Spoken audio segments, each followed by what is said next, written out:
and welcome back to our children's virtual program, Book Tasting. If this is your first time tuning into a children's book tasting video, I read the first few pages of new books that we have that are hitting the shelves of the children's collection.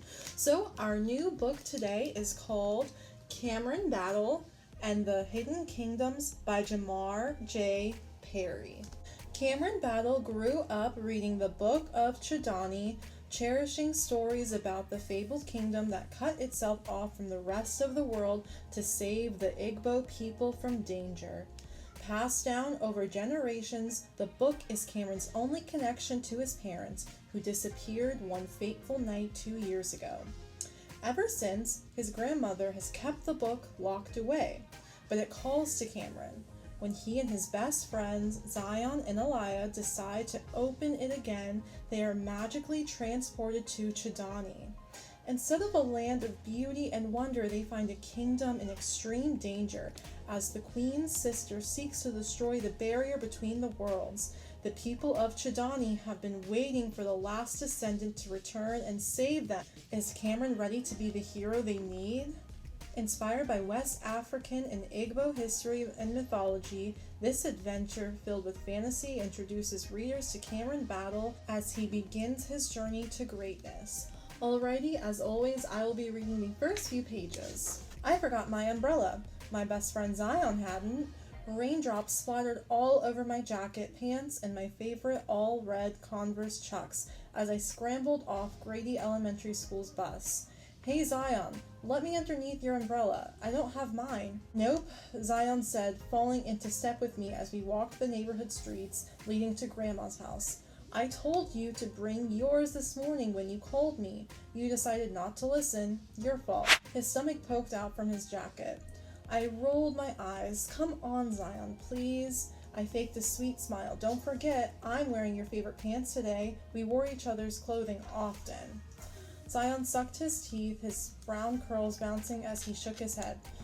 Nope, his curls were damp as opposed to my soaking wet, coarse hair. And you mean your pants now that they're drenched? Groaning, I took off my jacket and wrapped it around my head.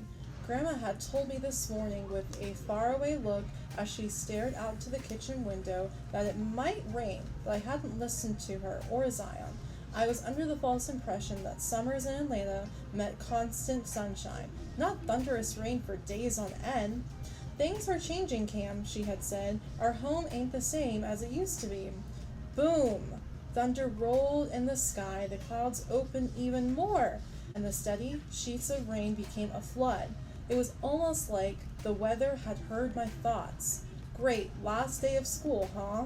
The water almost obscured his brown-skinned face, just a touch lighter than my own dark walnut-brown skin.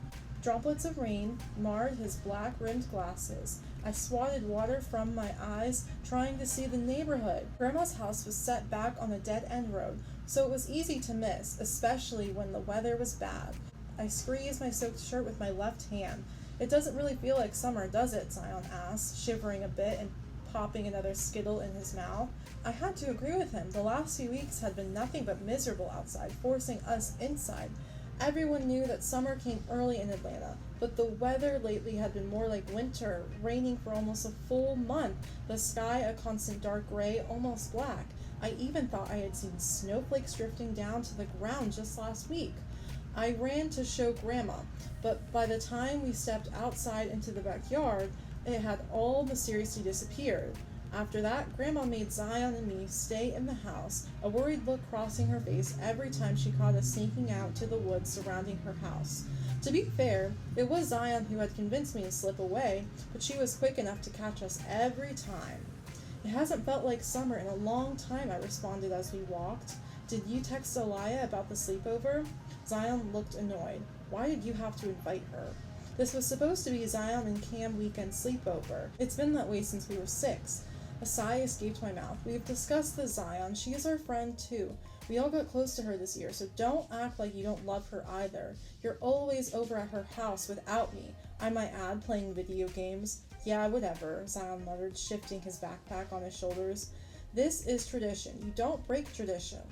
A hurt look loomed over his face, but I ignored it. He'd get over it once Aliyah finally showed up.